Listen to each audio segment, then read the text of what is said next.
Why do I need to understand and learn about John Boyd?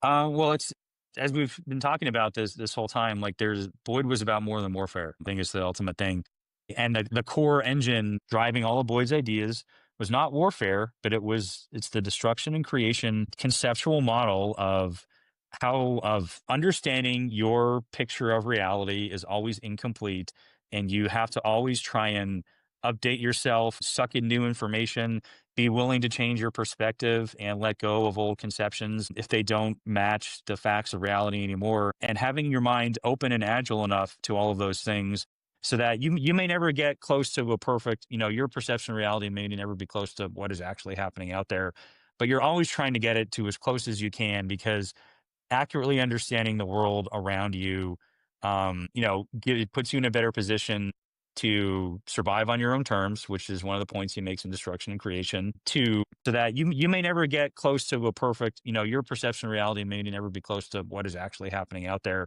but you're always trying to get it to as close as you can, because accurately understanding the world around you, it puts you in a better position to survive on your own terms, which is one of the points he makes in Destruction and Creation. To part of that surviving on your own terms is, bringing others with you, right? Like building up your own, whether it's your family or your team, right? Like making your organization stronger and more cohesive, because you are the more people on your team working with you who understand what you're doing, the stronger you are together, and you are then better postured to deal with any adversarial or competitive challenges that come your way. And I think that's part of why, like, yeah, if you don't have to listen now. If you read Patterns of Conflict and the other ones, it's kind of why he constantly goes to sports analogies, because it's like not everything is warfare, right? There's other fields of competition.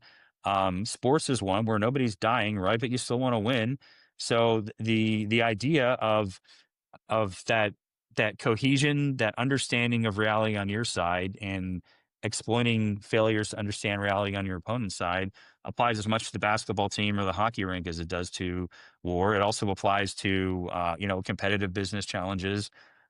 It applies to the scientific method, right? Because that's the only way you get forward progress, is by never accepting that your mental model is complete or done, or freezing it and thinking you never have to do any work again. It's I know it sounds exhausting, but you don't ever get to stop. You don't ever get to stop that process of having of building your mental model to be as accurate as it is to deal with the challenges in front of you, because that's the best way to deal with those challenges. Yes. There is no way out, man. There's no way out.